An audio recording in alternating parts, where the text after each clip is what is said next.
A l'època de l'Altraveu és gent molt diversa, però a tots els nivells, és a dir, de procedència, d'edat, d'entitats, de col·lectius, que s'uneixen per un objectiu comú i gens fàcil, perquè per a nosaltres era com, què, la política, i ara com ho farem i què vol dir? Això és molt difícil. I també aprens que una mica ens han ensenyat que és difícil, o és més difícil del que realment és, no? I també hi ha una voluntat a fer veure que això és molt complicat i no és per als ciutadans, això, és pels que realment en saben, no? I realment després descobreixes que molta gent que vivia al poble i que estava en col·lectius i entitats podia aportar i sabia moltíssimes més coses que la gent que potser portava molt de temps a l'Ajuntament.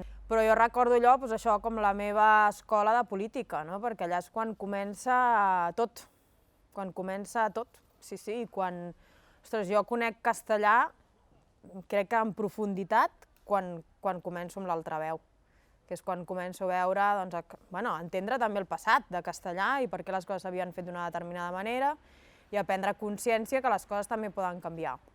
En definitiva, és parlar del que ens interessa a tots, que és com gestionem els béns comuns i si ho podem fer millor i una mica més transparent. Nosaltres teníem grans idees i voluntat, però entrar a la institució després ens va fer descobrir que amb això no n'hi havia prou. És a dir, que també havíem de conèixer com eren les dinàmiques i els reglaments i com es podien canviar les coses, i amb això encara ens queda molt per aprendre i jo crec que ens queda molt per aprendre.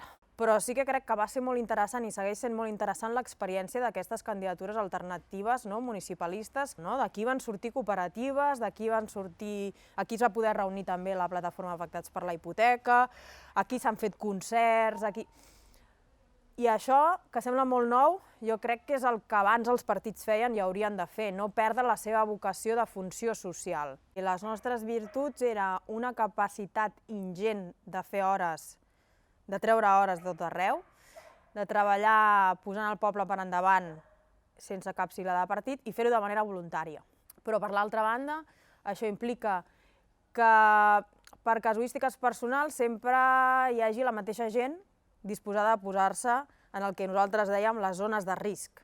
I arriba un moment que ja no hi ha més gent. No volíem renunciar al que érem i preferíem morir d'èxit que reeditar-nos o reciclar-nos. I això va ser la decisió que vam prendre.